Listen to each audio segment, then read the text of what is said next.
शुरू। अध्यक्ष महोदय, इस बिल के बारे में जो कुछ मैंने आपको लिखकर भेजा है उस पर मैं अपने विचार रखना चाहता हूं। अपने देश के कई राज्यों में ऐसे पिछड़े क्षेत्र हैं जहां लोगों की कई तरह की मांगे हैं। उनमें से एक मांग यह है कि वहां पर रेल लाइन होनी चाहिए। बहुत समय से लोगों की मांग है कि हमारे क्षेत्र में नई लाइन की जरूरत है।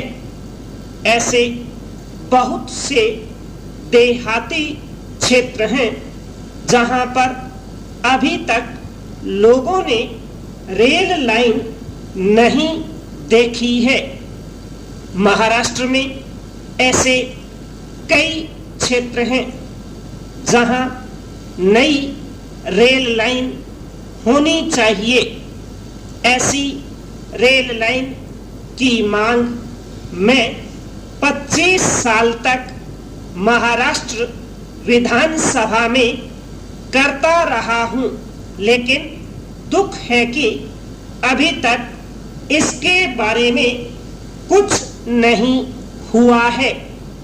आपने मुझे लिखकर भेजा था कि कुछ रेल लाइन आप बना सकेंगे, पर वास्तव में हुआ कुछ नहीं।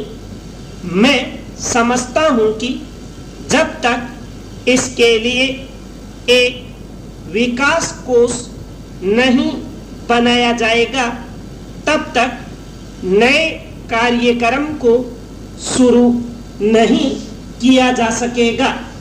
इसलिए यह जरूरी है कि विकास कोष बनाया जाए और इस कोष से नई रेल लाइन बनाई जाए। रेल विभाग में महाराष्ट्र के लोग भी बहुत कम हैं। क्या कारण है कि रेल विभाग में महाराष्ट्र के लोग इतने कम हैं? आश्चर्य है कि महाराष्ट्र में जहां रेल विभाग है वहां भी महाराष्ट्र के लोग दिखाई नहीं देते हैं। अतः मैं प्रार्थना करूंगा कि मंत्री महोदय रेल विभाग में महाराष्ट्र के लोगों को नौकरी देने के बारे में भी विचार करें। पैरा। अध्यक्ष महोदय, रेल विभाग में अंग्रेजी भाषा चल रही है। मैं यह भी नहीं कहूंगा कि अंग्रेजी भाषा को खत्म कर दिया जाए। अंग्रेजी जरूर चलनी चाहिए, लेकिन इसके साथ साथ राष्ट्रभाषा हिंदी को भी आदर देना चाहिए। हिंदी भाषा प्रयोग करना कोई पाप तो नहीं है। देहात के लोग अंग्रेजी भाषा नहीं समझ सकते हैं।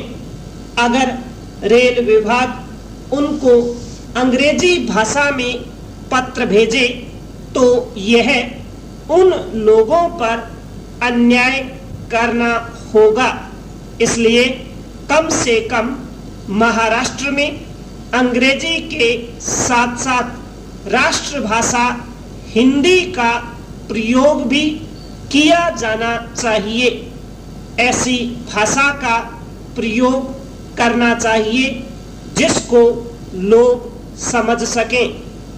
अतः रेल विभाग में हिंदी भाषा को प्रोत्साहन देने की जरूरत है।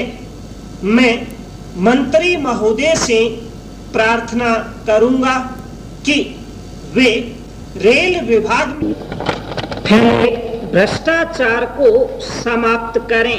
संपूर्ण विराम।